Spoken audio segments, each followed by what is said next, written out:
Hello everyone, this is Kevin, your entrepreneur, and Travis Kalanick has responded to the lawsuit that Benchmark brought upon him personally. Not Uber, him personally. For those of you who are just joining the story and just tuning into my show for the first time, I want to start by saying welcome. We do this show pretty much every day. But what has been going on? Well, you've probably been hearing about all the various lawsuits that Uber's been going through. Well, their CEO ended up having to resign as a result, but he's been trying to get back. He's been trying to Steve Jobs it, as he says. But one of the early investors, Benchmark Capital, basically doesn't want that, and when they found out he was interfering with their search for a new CEO, they did the unusual step of suing Kalanick himself. Not Uber, Kalanick. And I'm thinking they were hoping that just by suing him, that would be enough of a distraction that he couldn't interfere with the CEO search anymore, and preferably they would want him off the board entirely.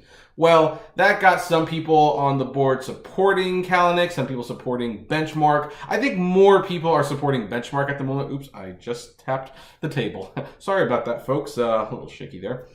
And Kalanick was oddly silent about the lawsuit. He was very silent. He had made no comment on it until today.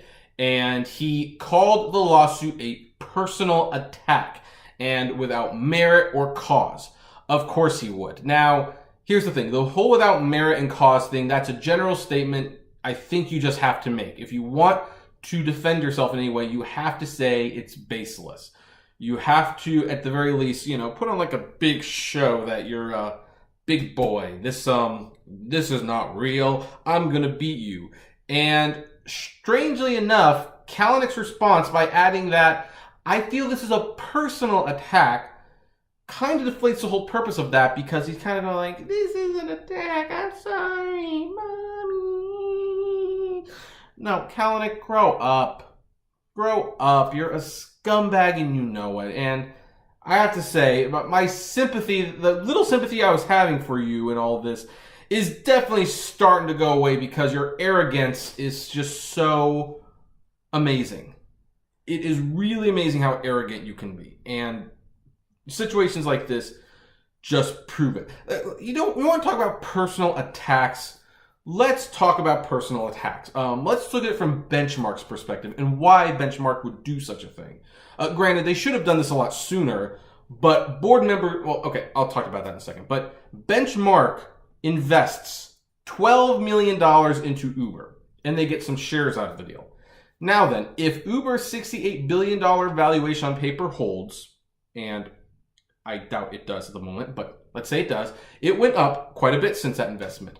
Benchmark shares, they're now worth $9 billion. That's $9 billion they invested in your company. That is their money. But by continuously making mistakes, by getting these lawsuits, by creating the public scandals, the company is at risk of imploding, of falling apart, of losing money. That's $9 billion of Benchmark's money that is at stake now. How are they not supposed to take your actions personally? That seems like an attack when you have a CEO who not only created many problems for the company and puts their money at risk, but he's still on the board continuing to make problems and trying to regain power so he can cause more problems. How are they not supposed to take that personally? Kalanick, if the lawsuit against you feels personal, maybe it's because it partly is. They invested in the company. They invested in you, and you have done nothing but cause problems. You have done nothing but tear this company down. Now, granted, yes, you built it up.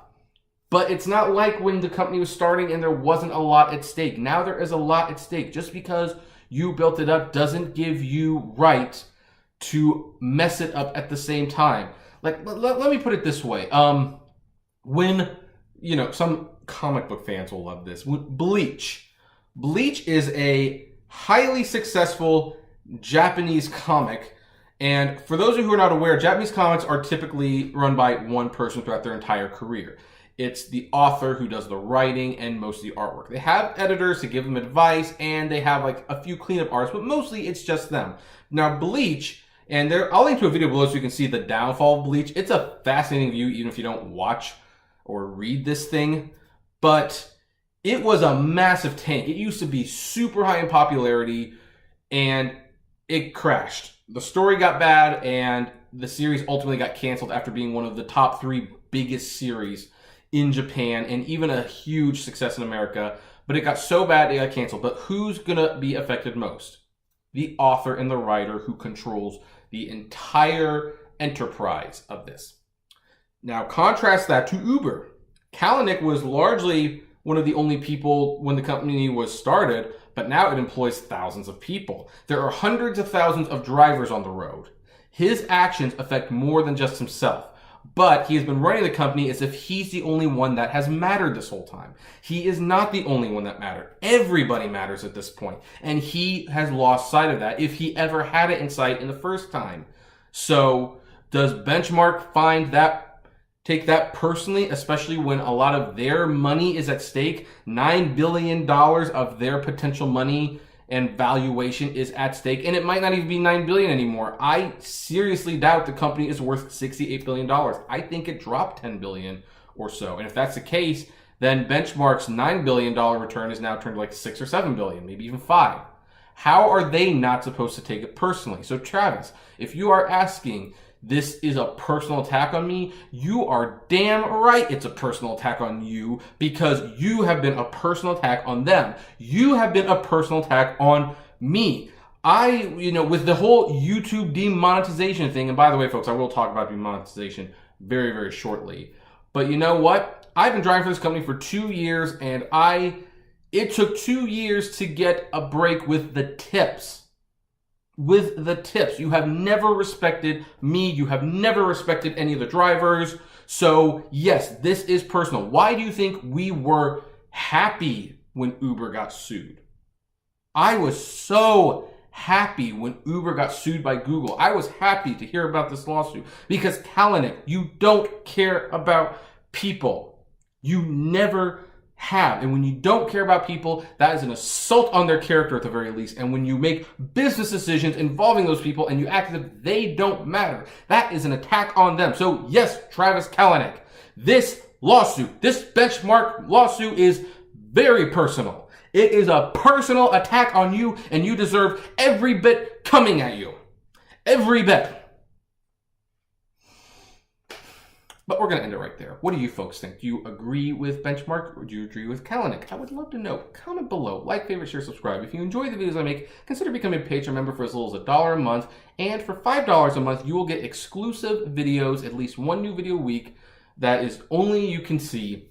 And if you want to try driving for Uber, I assume it has to get better at one point. There's a referral link below. You can get a nice little bonus. And as always, flame responsibly. Have a good one.